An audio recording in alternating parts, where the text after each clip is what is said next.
स्वागत है आपका इस कहानी में। राजस्थान के एक छोटे से गांव में कविता नाम की लड़की रहती थी। उसके पिता किसान थे और परिवार की आर्थिक स्थिति बहुत कमज़ोर थी। घर में कई बार ऐसा भी होता था कि दिन भर मेहनत करने के बाद भी अगले दिन के खाने की चिंता बनी रहती थी। कविता पढ़ाई में बहुत ही होशियार थी। वह हमेशा कहती थी, गरीबी मेरी मजबूरी हो सकती है लेकिन मेरी मंजिल नहीं। गांव के कुछ लोग उसका मजाक उड़ाते थे, तू आईपीएस बनेगी, पहले अपने घर की हालत तो देख। कविता चुप रहती और अपनी किताब खोलकर पढ़ने बैठ जाती।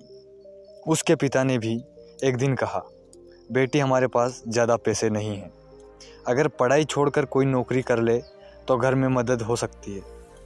कविता ने पिता का हाथ पकड़कर कहा, पिताजी बस मुझे एक मौका दीजिए, मैं ऐसा काम करूंगी कि एक दिन आपको मुझ पर गर्व होगा। इसके बाद कविता ने दिन रात मेहनत शुरू कर दी।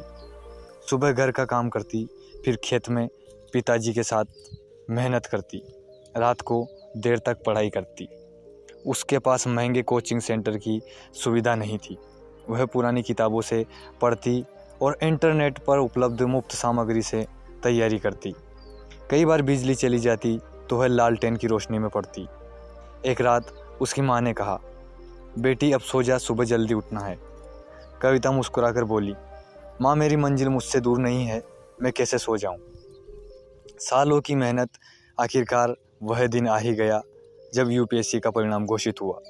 कविता ने कांपते हाथों से अपना रोल नंबर देखा। कुछ पल के लिए उसे विश्वास ही नहीं हुआ, उसका चयन आईपीएस अधिकारी के रूप में हो गया था। वह दौड़कर अपने पिता के पास गई और बोली, पिताजी आपका सपना पूरा हो गया। पिता की आंखों में आंसू आ गए। उसने बेटी को गले लगाकर कहा, बेटी आज तूने साबित कर दिया कि इंसान की पहचान उसकी गरीबी से नहीं, उसकी मेहनत से होती है। जिस गांव के लोग कभी उसका मजाक उड़ाते थे, आज वही लोग उसे स्वागत के लिए खड़े थे। कविता ने गांव के बच्चों से कहा, सपने देखने के लिए पैसे नहीं चाहिए, उन्हें पूरा करने के लिए मेहनत, धैर्य और विश्वास चाहिए। उस दिन कविता सिर्फ आईपीएस अधिकारी नहीं बनी थी, वह अपने गाँव की उन बेटियों के लिए उम्मीद बन गई थी जिन्हें लगता था कि गरीबी उनके सपनों के रास्ते में दीवार है।